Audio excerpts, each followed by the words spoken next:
Rossiyada ishlab yurgan bratlar, bu video aynan siz uchun. Bilaman, siz Rossiyadasiz va uyim-joyim deb mehnat qilib yuribsiz. Halol ishlab topgan pulingizni O'zbekistonga hech qanday foizlarsiz va yaxshi kursda yuborishingizga zo'r tavsiyam bor. Buning uchun Play Market yoki App Store'ga kirib, Yubor degan ilovani yuklab olasiz. Va ilovadan Rossiya nomeringiz bilan ro'yxatdan o'tasiz. Qarabsizki, Yubor ilovasi sizga xizmat qilishga tayyor. Ushbu ilova orqali siz Rossiyadan O'zbekistonga xohlang AQSh dollarida, xohlang so'mdan pul yuborishingiz mumkin. Brat, o'ylab o'tirishni bas qiling, siz ham bir sinab ko'ring. Assalomu alaykum do'stlar barchaga.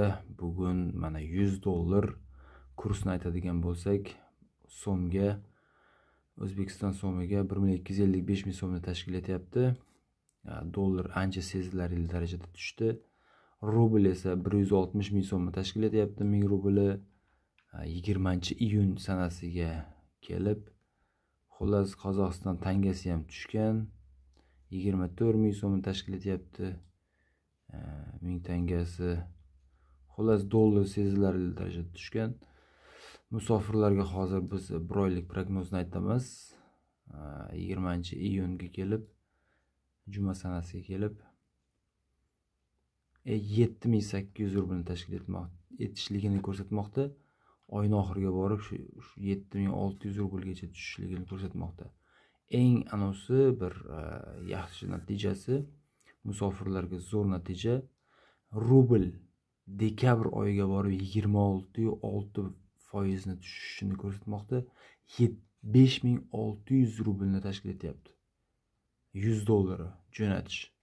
Bu musofirlarga katta bir kuch bo'ladi. Bu taxmin albatta, xudo xolasa taxmin to'g'ri chiqadi inshaalloh. Kanalimizga obuna bo'lmagan bo'lsangiz obuna bo'lib qo'ying do'stlar.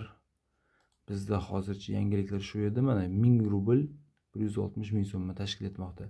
Xullas rubl почти deyarli sezilmagan, mana 161 162 bo'lib turganini ko'rsatmoqda. Dollar esa, O'zbekistonda dollar esa juda ham sezilarli darajada 50 ming so'mga tushdi. 100 dollar 1,255 ming so'm tashkil etmoqda. Kanalimizga obuna bo'lib qo'ying do'stlar. Keyingi videoda ko'rishguncha xayr.